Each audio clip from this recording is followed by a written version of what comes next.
நான் உங்கள் அட்வொகேட். இப்போ என்னென்னு பார்த்தீங்கன்னா, ஒரு பொண்ணு ஆக்சுவலி இப்போ தான் முன்னாடி தான் ஒரு சுப்ரீம் கோர்ட்டில் ஜட்ஜ்மெண்ட் ஆச்சு. என்னென்னு பார்த்தீங்கன்னா, எந்த ஒரு பொண்ணு ஒரு பையனை நம்பி போய் உடம்பு ரீதியாக உடலுறவு வச்சுக்கிட்டீங்களோ, அதுக்கப்புறம் என்னை கல்யாணம் பண்ணிக்கிறேன்னு நீ ஏமாற்றிட்டாரு, அதனால் இவர் என்னை உடம்பு ரீதியாக ஏமாற்றிட்டாரு, ரேப் பண்ணி ஏமாற்றிட்டாரு, ரேப்பை காரணம் காட்டி பழைய இடத்துக்கள் பொய்யா கேஸ் போட்டிருந்தாங்க. கல்யாணம் பண்ணிக்காமல் ஏமாற்றிட்டான் அப்படின்னு சொல்லி ஜாலியாக இருப்பாங்க. ஏதோ பிரச்சனை வந்திருக்கும், வெளியே வந்துடுவாங்க, சரிங்களா? ஆனால் அந்த பையன் விட்டு வெளியே போகும்போது நீ ரேப் பண்ணிட்டேன்னு கேஸ் கொடுத்து நீ எக்கச்சக்கமான பொய் கம்ப்ளைண்ட்டுக்கு ஆயிருக்கு. எல்லா கம்ப்ளைண்ட்டுமே எக்கச்சக்கமான ஆயிருக்கு. அந்த மாதிரி இப்போது கேரளாவில் ரேப் பாடகர் ஒருத்தர்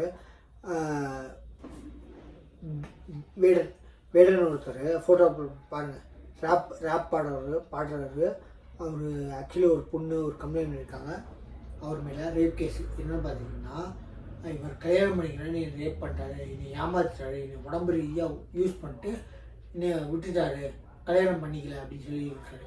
இந்த பையனை அரெஸ்ட் பண்ணாமல் இவர் முன்ஜாமீன் கிடைச்சதுனால சுப்ரீம் கோர்ட்டு இப்போ ரீசெண்டாக ஜட்ஜ்மெண்ட் கொடுத்ததுனால இந்த மாதிரி பொய் கேஸுங்க ரேப் கேஸுங்க எடுக்க முடியாது. பொய் கேஸுங்க ரேப் கேஸு நிஜமாக ரேப் இருக்கலாம், பொய்யா ரேப் கேஸ் கொடுக்குறவங்களே எடுக்க முடியாது அப்படின்ட்டாங்க. அதனால் இவங்க கேரளா ஹைகோர்ட்டு இவங்களுக்கு கண்டிஷனோட சில பல நிபந்தனைகள் வச்சு முன்ஜாமீன் கொடுத்துருக்காங்க. இது எப்படின்னு பாருங்கள். ஏன்னு பார்த்தீங்கன்னா, சுப்ரீம் கோர்ட் சொல்லும்போது ரேப் கேஸ் எடுக்க மாட்டேன்னு இல்லை, பொய்யா ரேப் கேஸ் கொடுத்தா செல்லாது, உனக்கு புத்தி இருக்குது, நீ போய் ஜாலியாக இருந்துட்டு உங்கள் 2 பேருக்குலாம் மனசாதகங்கள் அதாவது பிரச்சனை ஆகிட்டு வெளியே வரும்போது உடனே வந்து என்னை கட்டிக்கிறேன் கல்யாணம் பண்ணிக்கிறேன் ஏமாற்றிட்டான் ரேப் பண்ணிட்டான்னு பொய்யா கம்ப்ளைண்ட் கொடுக்குற இடத்துல அந்த கேஸ் செல்லாது அப்படின்னு இருக்காங்க. அப்போது இப்போ இந்த கேரளா ஹைகோர்ட் ஜட்ஜ்மெண்ட்டு இந்த ஜட்ஜ்மெண்ட்டு லிங்க் பண்ணி பாருங்கள். அதனால கூட கொடுத்துருக்கலாம். ஏன்னு பார்த்தீங்கன்னா, முன்ஜாமீன் அரெஸ்ட் ஆகிறதுக்கு முன்னாடியே கொடுத்துருக்காங்க. ஏன்னு பார்த்தீங்கன்னா, ரேப்புன்னா இப்போ நம்ம திருவள்ளூர் நடந்த சின்ன குழந்தைய தூக்கிட்டு போய் கடத்திட்டு போய் ரேப் பண்ணுறதாங்க. ஆக்சுவலி நீ சுப்ரீம் கோர்ட் சொல்கிறது ரேப்புனா தான் கடத்திட்டு போய் வாயடிச்சு கட்டி போட்டு பண்ணுறதா ரேப்புனா யாரும் தெரியாதவங்க பண்ணுறது தான். இப்போ மேக்ஸிமம் ஆக்சுவலி யாரும் மேக்ஸிமம் எக்காரத்தை கொண்டு ஜாலியாக இருக்காங்க.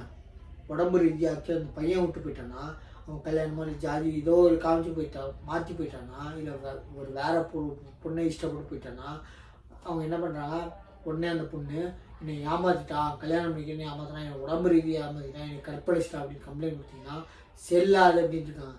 என்னென்ன சுப்ரீம் கோர்ட்டு பொய்யா கொடுக்குறீங்கன்னு. ஏன்னா சுப்ரீம் கோர்ட்டு கேட்டிருக்காங்க, கொஞ்சம் கூட உனக்கு அறிவு இல்லாமல் இல்லை, உனக்கு நல்லாவே அறிவு இருக்குது. அப்போ நீ முன் வந்து உனக்கு மனசாரனே போயிருக்க, அப்போ நீ முன் வந்து போயிருந்ததுனால அது எப்படி ரேப் ஆகும்? மனசார நீயும் ஒத்து தான் போயிருக்க, அப்போது நீ ஒத்து வந்து மனசார போகிறது எப்படி ரேப் பார்க்காத முடியும்னு இருக்காங்க. இப்போ கேரளா ஹைகோர்ட் ஜட்ஜ்மெண்ட்டும் கேரளா ஹைகோர்ட்டு வந்து ஆன்டிசிபேட்டட் பெயில் அரெஸ்ட் ஆகிறதுக்கு முன்னாடியே கொடுத்துருக்காங்க.